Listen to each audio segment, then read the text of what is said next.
Il me conduit dans les sentiers de la justice qu'on voit là à cause de son nom. C'est ça? Good? On poursuit? Si je marche... Oui! Vas-y, Aurélie.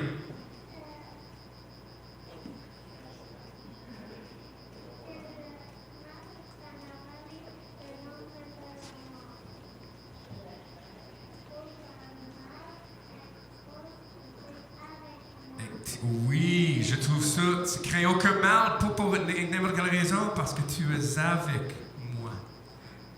Merveilleux, hein? On prend l'instant et on laisse ça s'imprégner, hein? J'aime ça. Ensuite, qu'est-ce qu'on a? Quelqu'un peut m'aider? Belle partie. Comment? Oui, Christophe?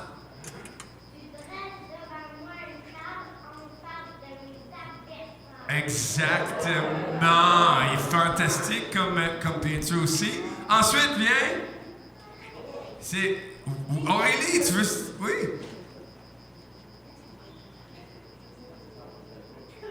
Oh, tout. Christophe, il doit y avoir quelqu'un là. Qui? Est-ce qu'il y a quelqu'un là-bas? Myriam, tout le monde pointe Myriam. Ta famille te pointe, fille. Mais coupe des bords, c'est merveilleux, c'est merveilleux. Hein? Et je pense que c'est le dernier parce qu'on n'en avait pas la semaine passée. Oui! Ça, c'est le noir, hein? D'accord. Good! Donc, ça, c'est la révision de ce qu'on a rendu. Donc, on a fini le psaume, donc vous pouvez vous poser la question, qu'est-ce qu'on fait cette semaine quand on a fini le psaume? C'est Mathieu qui va vous expliquer ça. Mais on va avoir juste avant Jonathan, je pense qu'il vient avec la lecture d'un verset biblique. Qui devrait être bien connu.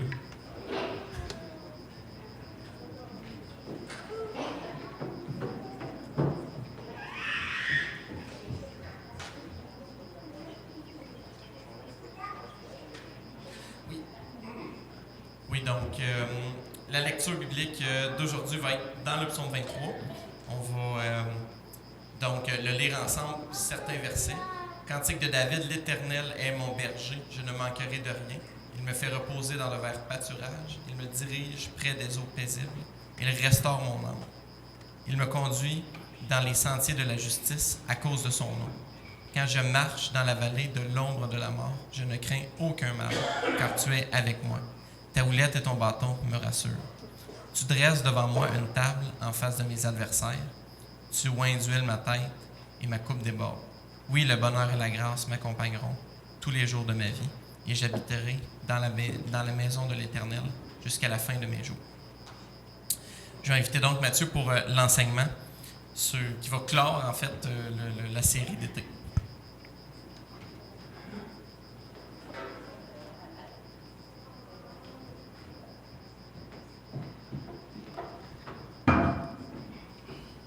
Un, deux, ça marche, merveilleux. Bonjour tout le monde, ça va bien?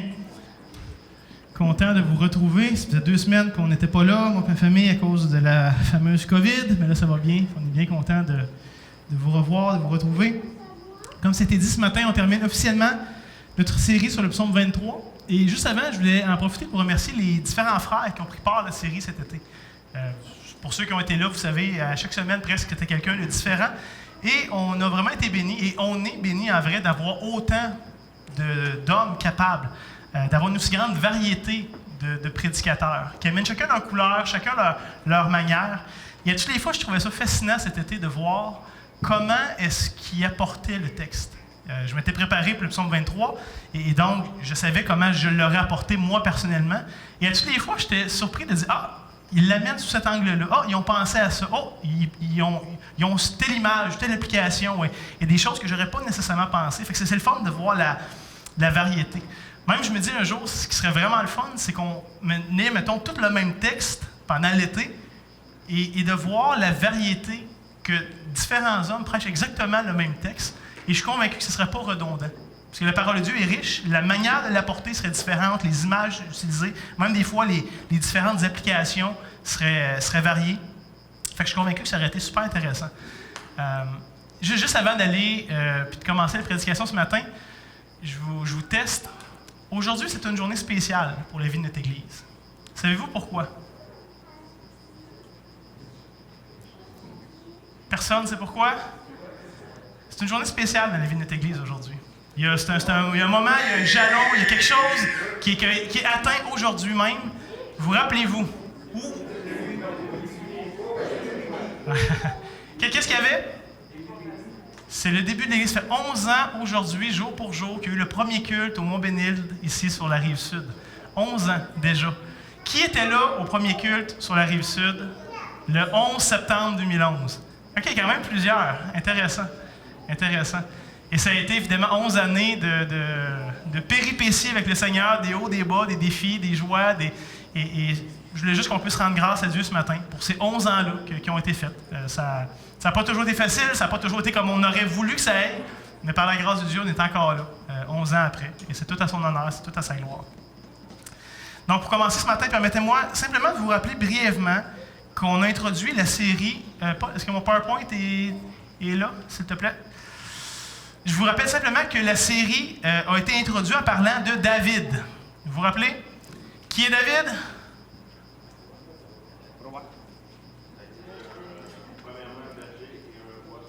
Exactement. Et David, dans le fond, est celui qui a écrit aussi le psaume 23. Fait que c'était un roi, c'était un berger. Et comme, Gad, tu le dis, avant d'être un roi, David était un berger qui prenait soin des troupeaux de son père. Donc, quelque part, lorsqu'on lit ce que David a écrit au sujet du psaume 23, qui nous parle d'un berger, il faut qu'on comprenne que David sait de quoi il parle. Il ne faut pas juste parler en théorie ou d'une manière un peu utopique.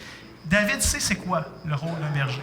Il l'a vécu. Il a lui-même été un berger pendant plusieurs années au tout début de sa vie. Donc, à tous les jours, David, qu'est-ce qu'il faisait?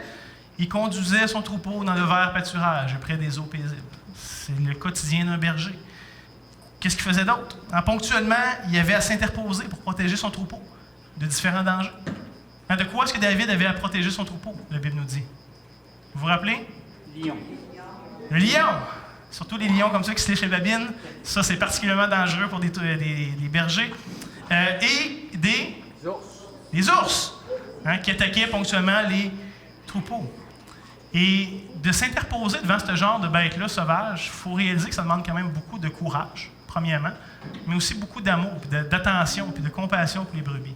Quelqu'un de moindrement négligent, on va parler ce matin, aurait laissé faire. Prends-en une brebis, puis moi, je n'ai pas à mettre ma vie en jeu. C'est beaucoup plus simple. Mais ce n'est pas ce que David a fait. Il était un vrai berger. Donc, lorsque David, plus tard, peut-être dans sa vie, réfléchit à sa relation avec Dieu, il est capable de faire des liens entre son expérience de berger et la manière avec laquelle Dieu a pris soin de lui jusqu'à maintenant et que Dieu va continuer de prendre soin. David est en train pas juste de parler de son passé, mais aussi de son espérance à l'avenir avec Dieu. Donc ce matin, j'aimerais qu'on termine la série en vous présentant officiellement le berger du psaume 23. Parce que c'est pas juste le Dieu d'Israël invisible ou intangible ou inaccessible. La Bible nous dit que le berger du psaume 23 a un visage, qu'il a un nom. Et son nom, c'est Jésus. Il est le berger du psaume 23. Alors, comme on va voir ce matin, le berger du psaume 23 s'est incarné. Il est venu nous voir parmi nous, il s'est rendu accessible, il est venu nous rencontrer. Mais Jésus n'est pas juste venu pour nous serrer la main, puis nous rencontrer, puis se rendre accessible. Il y avait un rôle plus grand. Le berger du psaume 23 est venu pour donner sa vie pour ses brebis. Et on va voir ce matin, c'est l'affirmation que Jésus va faire de lui-même. Et quelque part, imaginez à quel point ce que c'est presque absurde, l'idée qu'un berger donne sa vie pour une brebis. Qu'est-ce qui a le plus de valeur? Un berger ou une brebis? Normalement, le berger a beaucoup plus de valeur. Il est créé à l'image de Dieu. Il y a plus d'importance qu'une brebis. Ou même que plusieurs brebis. Et dans l'image ici avec Christ, c'est ça. Dieu fait chair, Dieu incarné, qui a beaucoup plus de valeur que toutes vous et moi réunis ensemble. Et il vient quand même donner sa vie pour nous, alors qu'on ne méritait pas. Il y a un paradoxe, il y a quelque chose ici qui est fascinant. Ce matin, j'aimerais qu'on puisse lire le Jean chapitre 10. On va lire les premiers versets où Jésus présente d'une manière imagée cette réalité ici du berger.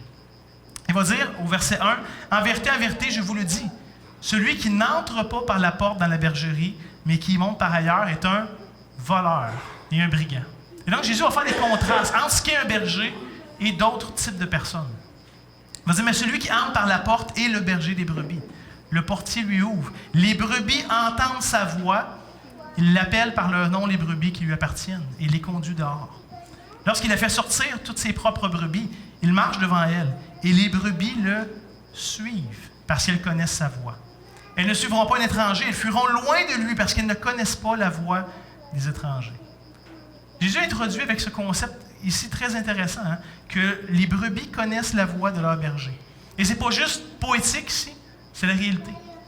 Évidemment, on n'a plus beaucoup de bergers dans nos quotidiens, puis on n'a plus de brebis, puis tout ça. Mais il y a certaines parties du monde où c'est encore le quotidien.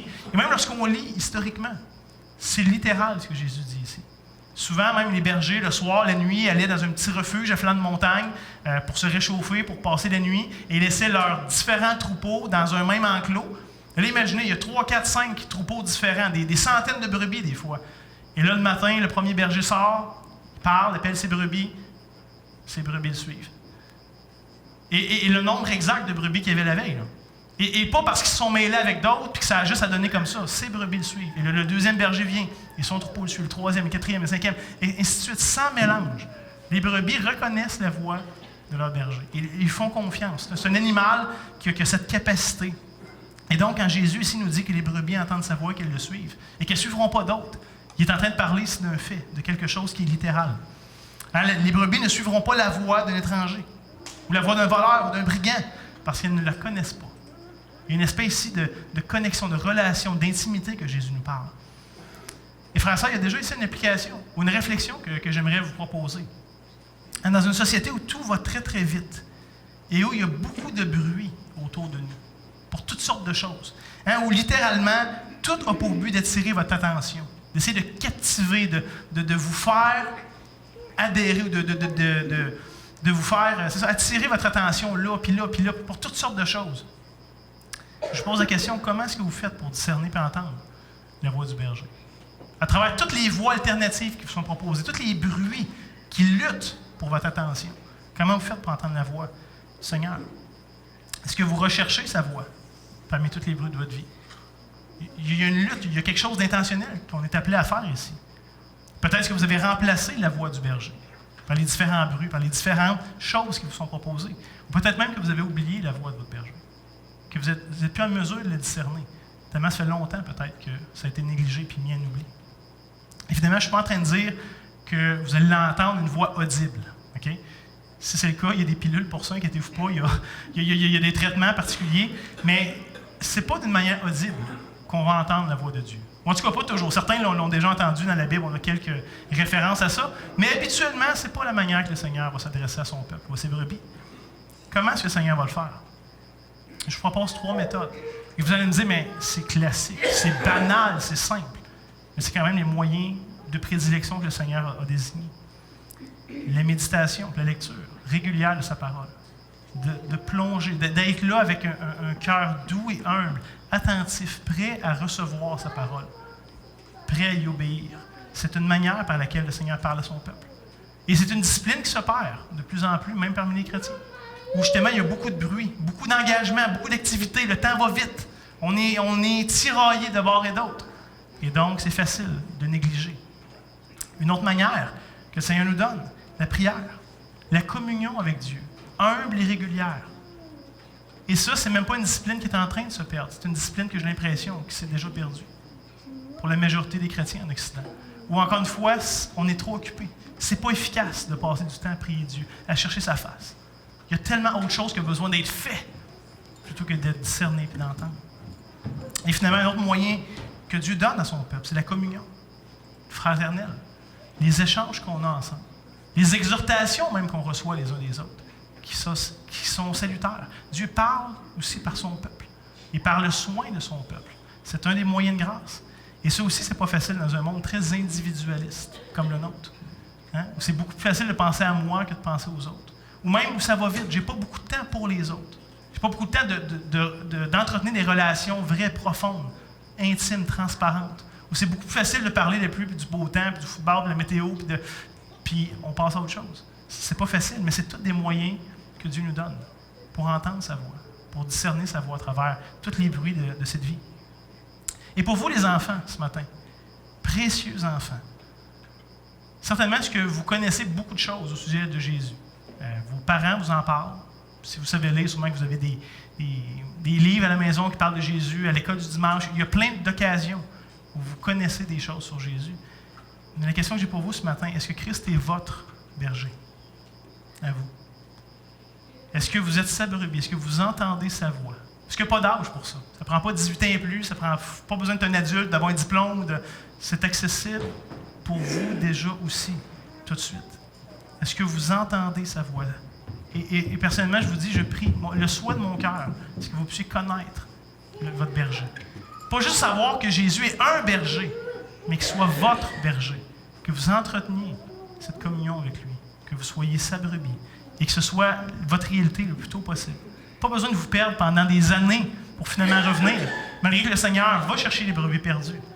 Mais que déjà tôt, à un jeune âge, vous puissiez le connaître, puis l'aimer, puis le suivre. Sinon, Jésus enchaîne en Jean chapitre 10 en disant ceci. Jésus le dit encore, « En vérité, je vous le dis, je suis la porte des brebis. » C'est une drôle d'affirmation, on va en parler. « Tous ceux qui sont venus avant moi sont des voleurs et des brigands, mais les brebis ne les ont pas écoutés. Ils ne les connaissent pas. Je suis la porte. » Jésus répète une deuxième fois. « Si quelqu'un entre par moi, il sera sauvé. Il entrera, il sortira, il trouvera des pâturages. » Il y a déjà un lien ici avec le psaume 23, les pâturages vers l'abondance, la sécurité. C'est intéressant que Jésus affirme être la porte, la bergerie.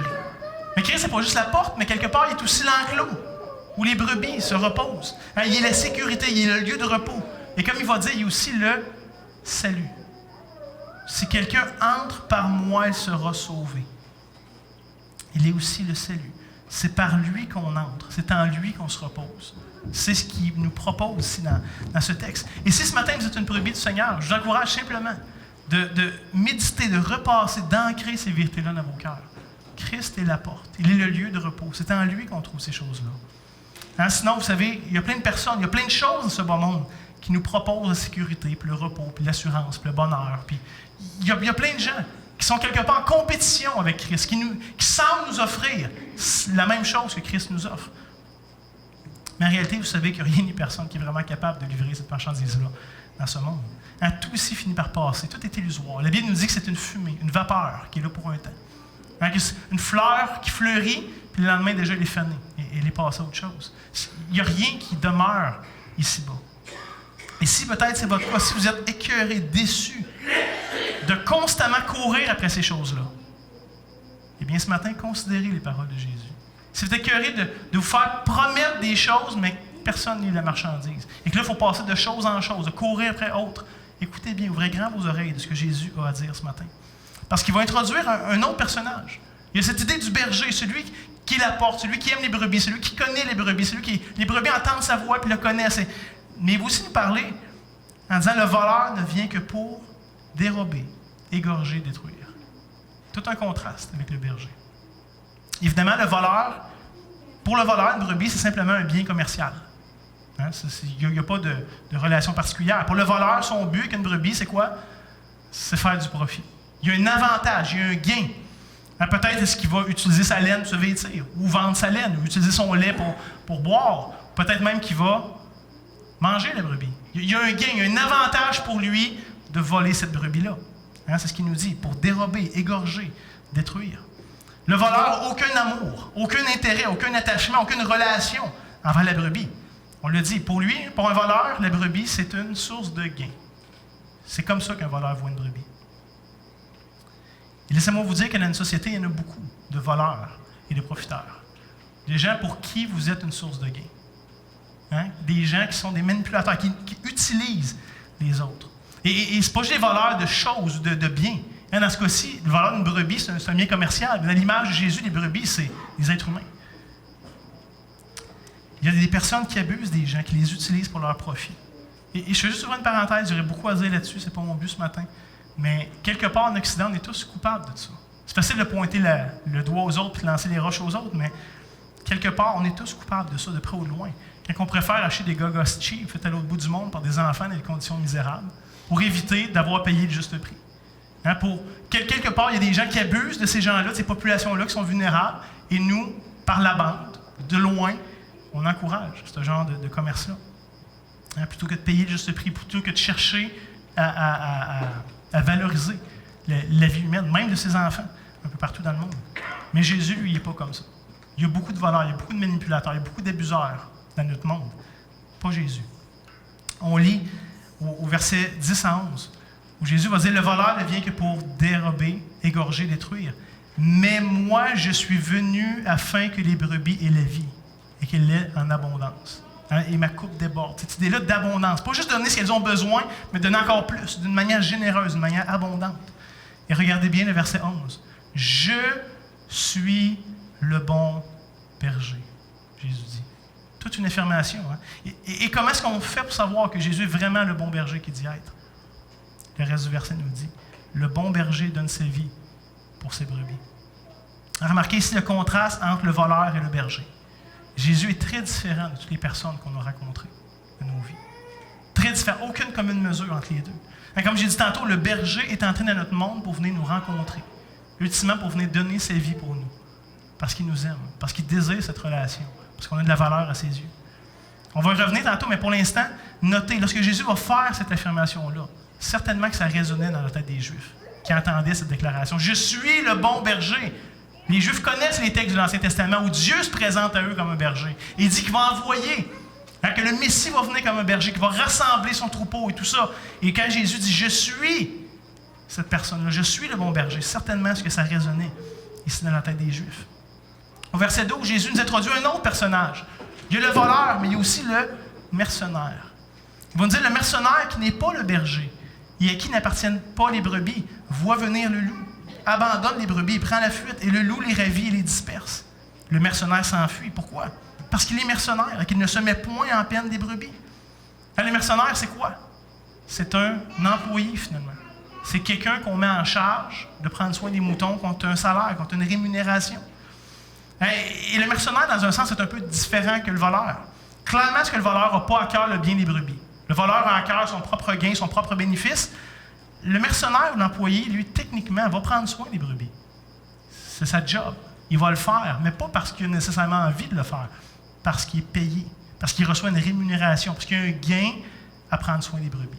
Le voleur ne prend pas soin des brebis. Le mercenaire prend soin, mais encore une fois pour un gain. C'est-à-dire que le mercenaire, lui, ne prendrait pas soin des brebis normalement s'il n'était pas payé pour le faire. Parce que ce n'est pas ses brebis.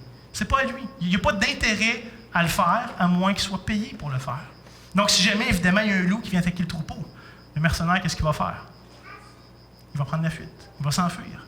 Il n'y a pas d'intérêt à mettre sa vie en danger pour des brebis qui ne sont pas à lui, qui n'aiment pas, qui ne connaît pas. Le mercenaire n'est pas prêt, lui, à traverser la vallée de l'ombre de la mort avec une brebis. Ça, c'est le bon berger qui fait ça. Même quand je traverse la vallée de l'ombre de la mort, tu es avec moi. Le psaume 23 nous dit. Jésus termine cette section avec les versets 13 à 16 où il dit « Le mercenaire s'enfuit parce qu'il est mercenaire et qu'il ne se met point en peine des brebis. Je suis le bon berger. Je connais mes brebis et elles me connaissent. Comme le Père me connaît, que je connais le Père, je donne ma vie pour mes brebis. J'ai encore d'autres brebis qui ne sont pas de cette bergerie. Celles-là, il faut que je les amène. Même chose qu'au tout début. Elles entendront ma voix. Je vais être leur berger. Elles entendront ma voix. Il y aura un seul troupeau, un seul berger. Et ici, on peut voir le désir profond de Christ et son caractère de berger. Hein, Jésus, ce n'est pas un wannabe berger. Ce n'est pas quelqu'un qui s'improvise berger ou qui pense être un berger. Lui, clairement, ce n'est pas un vrai berger. Okay? Il se déguise en berger, mais lui, ce n'est pas un vrai berger. Jésus est un vrai berger. C'est qui il est. C'est ce qui le définit le mieux. Hein, Jésus est le bon berger. Et la démonstration de ça, c'est qu'il aime les brebis au point de donner sa vie pour elles. Et Jésus ne fait pas juste le dire. On sait qu'il l'a fait. Jésus a été jusqu'au bout. Il l'a prouvé. Il a tenu parole. Il a été fidèle. Il a été différent de tous les autres qu'on a connus avant lui. Maintenant, j'aimerais simplement conclure ce matin en repassant le psaume 23, en comparant les affirmations de David au sujet de l'Éternel qui est le berger, en comparaison avec des enseignements de Jésus qui disait de lui-même et qui présente qu'il est réellement ce bon berger. Évidemment, ce ne sera pas exhaustif, il y aurait beaucoup d'autres textes de Jésus que j'aurais pu mentionner. J'en mets un pour chacun des éléments. Mais le psaume commence « L'Éternel est mon berger, je ne manquerai de rien ». Vous rappelez-vous ce que Jésus va dire? Quel homme d'entre vous, s'il a 100 brebis et s'il en perd une, ne laisse pas les 99 autres dans le désert pour aller après celle qui est perdue, jusqu'à ce qu'il la trouve. Lorsqu'il l'a retrouvée, il la met avec joie sur ses épaules. Et de retour à la maison, il appelle ses amis et ses voisins et leur dit « Réjouissez-vous avec moi, car j'ai retrouvé ma brebis qui était perdue. » De même, je vous dis, il y a plus de joie dans le ciel pour un seul pécheur qui se repent que pour 99 justes qui n'ont pas besoin de repentance. Hein? Jésus, celui qui va chercher la brebis perdue. Il est le bon berger. Le psaume continue. Il me fait reposer dans le vert pâturage. Je me dirige près des eaux paisibles. Hein? David est en train de parler que Dieu prend soin de nos besoins physiques. Entre autres ici, du manger et du boire, dans l'exemple du psaume. Jésus va dire, « Je suis le pain de vie. Celui qui vient à moi n'aura jamais faim et celui qui croit en moi n'aura jamais soif. » Intéressant. Il va dire, le psaume 23, « Il restaure mon âme. » Jésus va renchérir en disant, « Venez à moi, vous tous qui êtes fatigués et chargés. Je vous donnerai du repos. Prenez mon joug sur vous et recevez mes instructions, car je suis doux et homme de cœur, et vous trouverez du repos pour vos âmes. » Il restaure mon âme. Il donne du repos à mon âme. C'est Jésus qui fait ça. Le psaume nous dit de me conduire dans les sentiers de la justice à cause de son nom. On pourrait penser à Jésus qui enseigne de marcher par la porte étroite, sur le chemin étroit. Regardez même ce qu'il va dire de lui. « Je suis le chemin. » Je ne fais pas juste vous conduire dans les sentiers de la justice. Le sentier est moi. Je suis ce chemin moi-même. Hein, la vérité et la vie, nul ne vient au Père que par moi. Quand je marche dans la vallée de l'ombre de la mort, je ne crains aucun mal, car tu es avec moi. Ton bâton et ta houlette me rassurent. Hein, juste avant de ressusciter Lazare, Jésus va dire « Je suis la résurrection et la vie. Celui qui croit en moi vivra, quand même il serait mort. » Hein? Le berger nous accompagne même dans la vallée de l'ombre et de la mort. Ce n'est pas la fin. Il nous accompagne, puis autre chose qui nous promet passer ça. C'est-à-dire David continue à dire « Tu dresses devant moi une table en face de mes adversaires. » Jésus va dire, en Matthieu 25, « Lorsque le Fils de l'homme viendra dans sa gloire avec tous les anges, il s'assiera sur le trône de sa gloire. Toutes les nations seront assemblées devant lui. Il séparera les uns avec les autres, comme le berger sépare les brebis des boucs. » Il sait faire une distinction. Hein, de la même manière que le berger du psaume 23 savait faire une distinction entre ses brebis et les adversaires. Ici, Jésus fait une distinction. Il mettra les brebis à sa droite, les boucs à sa gauche. Alors le roi dira à ceux qui sont à sa droite, « Venez, vous qui êtes bénis de mon Père, prenez possession du royaume qui était préparé dès la fondation du monde. » Hein? Tu me sépares de mes adversaires, tu m'honores, tu me bénis, tu me mets sur une table d'abondance. C'est ce que Jésus dit qu'il va faire. Tu vois l'huile de ma tête et ma coupe déborde. On pourrait peut-être penser aux noces de Cana, hein, où Jésus a multiplié le vin en abondance et tout ça. Mais on lit en Jean 7, le dernier jour, le grand jour de la fête, Jésus se tenant debout s'écria, « Si quelqu'un a soif, qu'il vienne à moi et qu'il boive. Celui qui croit en moi, des fleuves d'eau vive couleront de son sein, comme le dit l'Écriture. » Ça, c'est encore plus une coupe qui déborde, là. Des fleuves d'eau vive couleront de son sein. Et finalement, le psaume 23 termine en disant « Oui, le bonheur et la grâce m'accompagneront tous les jours de ma vie, et j'habiterai dans la maison de l'Éternel jusqu'à la fin de mes jours. » Regardez ce que Jésus promet. Jean 14. « Que votre cœur ne se trouble point. Croyez en Dieu et croyez en moi. Il y a plusieurs demeures dans la maison de mon Père. Si ce n'était pas, je vous l'aurais dit. Je vais vous préparer une place. Et lorsque je m'en serai allé, et que je vous aurai préparé une place, je reviendrai et je vous prendrai avec moi, afin que là où je suis, vous y soyez aussi. J'habiterai tous les jours dans la maison de l'Éternel. Et c'est Jésus qui me prépare une place dans cette maison. Donc voyez-vous, mes chers amis, le psaume 23, comme tout le reste de la Bible d'ailleurs, nous pointe d'une manière excellente vers Jésus, vers Christ lui-même. Ça nous permet d'apprécier qui il est pour nous, qu'est-ce qu'il a fait, qu'est-ce qu'il va faire.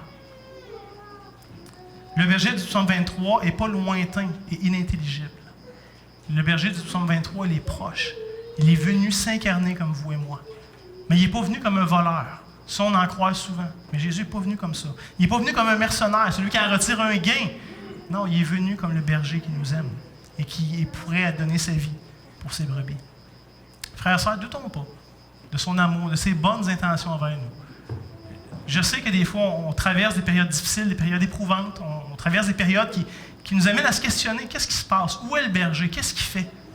Est-ce qu'il m'aime vraiment? Est-ce qu'il sait vraiment prendre soin de moi? On passe ces périodes de temps à autre. Mais regardez qui il est. Rappelez-vous ses promesses. Regardez ce qu'il a fait pour nous. Ensemble, d'une manière individuelle, mais aussi comme Église, ensemble, apprenons à discerner sa voix, à écouter sa voix. C'est quelque chose qu'on est appelé à faire individuellement, mais à faire ensemble aussi. À entendre sa voix, discerner. Et à lui faire confiance et à le suivre. Mes frères et sœurs, on n'est pas seuls. On n'est pas abandonnés. On n'est pas par nous-mêmes. Hein? La Bible nous dit qu'on n'est plus une brebis errante, qui était livrée à elle-même, puis à tous les aléas de la vie. Non, on a été retrouvés. Puis pas juste retrouvés par n'importe qui, mais par le bon berger. Et la Bible nous dit que son nom, c'est Jésus. Donc, je prie qu'on puisse s'encourager par ces vérités-là aujourd'hui, cette semaine, dans les années à venir, et de se rappeler qu'il est venu, qu'il nous aime, et qu'il ne fait pas juste être là pour un temps, pour un gain, mais il nous amène avec lui pour toujours, parce qu'il nous aime réellement. Terminons simplement par notre prière, si vous voulez bien. Seigneur Jésus, merci de nous avoir révélé ton cœur en étant celui qui est le bon berger. Merci, Seigneur, de ne pas être venu comme un voleur, comme un mercenaire, mais comme celui qui était prêt à donner sa vie pour nous, celui qui nous a considérés à ce point-là. Alors que nous, on n'aurait sûrement pas donné notre vie pour toi. Mais toi, tu l'as fait parce que réellement, tu nous aimais, tu désirais nous attirer à toi, qu'on puisse être tes brebis, marcher sous tes ordres, sous ton troupeau. Seigneur, merci pour tes soins envers nous, merci pour ton souci, merci pour ton désir de prendre soin de nous dans toutes les étapes de nos vies, quand ça va bien, quand ça va moins bien, jusqu'à même quand on traverse la vallée de l'ombre de la mort. Seigneur, tu es là et tu nous aimes réellement. Aide-nous à entendre ta voix, aide-nous à prioriser ta voix au-dessus de tous les bruits de cette vie, qu'on puisse l'entendre avec clarté et te suivre, Seigneur, d'une manière qui t'honore. C'est ce que je te prie pour moi-même, c'est ce que je te prie pour mes frères et sœurs ce matin. Seigneur Jésus, en ton nom, on te demande ces choses bien humblement ensemble. Amen. Merci à tous ceux qui ont participé. C'était merveilleux d'avoir ces petits moments de prière ensemble. Hein? J'aimais ça entendre les différentes voix, les différents mondes. Donc, c'est la dernière fois cette année qu'on va pratiquer le psaume 23. Peut-être pas la dernière. Il va falloir qu'on amène ça de temps en temps. Hein? Je pense que faire des petits tests avec vous autres sur vos mémorisations. Lèvez-vous, puis on va faire ça ensemble, OK? On va essayer. Moi, je vais essayer d'avoir tous les gestes. OK? Je vais mettre debout moi aussi. Donc, on y va? Vous avez fait? L'Éternel est mon berger.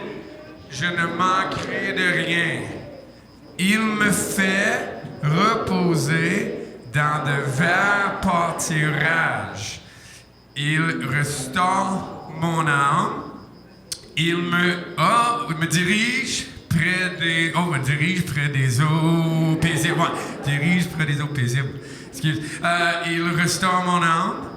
Il me conduit dans les sentiers de la justice à cause de son nom. Quand je marche dans la vallée de l'ombre de la mort, je ne crains aucun mal, car tu es avec moi. Ta houlette et ton bâton me rassurent. Tu dresses devant moi une table en face de mes adversaires. Tu loin d'huile ma tête et ma coupe déborde. Oui, le bonheur et la grâce m'accompagneront tous les jours de ma vie et j'habiterai dans la maison de l'Éternel. D'accord? Jusqu'à la fin de mes jours. C'est plus proche pour certains que pour d'autres, c'est ça? Excuse, c'est pas fin. Et on va chanter notre petite chanson avant de finir. Mais je veux juste mentionner, des fois, là, on dit des versets, puis j'ai des chants qui viennent dans la tête. Est-ce que vous connaissez ça, le chant qui va « Lorsque je m'en serai allé ». Vous connaissez ça? Et que je vous aurai préparé la la la la la une place. Parce que ben Dieu vous citez ça tantôt. Je reviendrai et je vous prendrai avec moi, afin que là où je suis, vous y soyez aussi. Et ma guitare est horriblement accordée, mais c'est fait pour les enfants, hein? C'est chant d'enfant. Vous êtes prêts? Je veux entendre des ohé, ohé, ohé, ohé, hein? Parce que c'est la dernière fois, il faut faire ça comme il faut. Je veux que chacun connecte avec son enfant intérieur, hein? Puis on soit content avec notre petite comptine de chant. Oh, hey, petit troupeau, écoute la voix de ton maître. Oh, hey, petit troupeau, suis sa voix, ses commandements. Car ton berger t'aime, oh, il t'aime tant, et il sait ce qui est bon pour toi. Oh, hey, petit troupeau, suis sa voix, ses commandements. Oh, hey, petit troupeau, écoute la voix de ton maître. Oh, hey, petit troupeau, suis sa voix, ses commandements. Car ton berger t'aime, il t'aimera et te guidera et te protégera. Oh, et dernière fois. Suis sa voix, ses commandements. Yes, hey, bon dimanche à vous.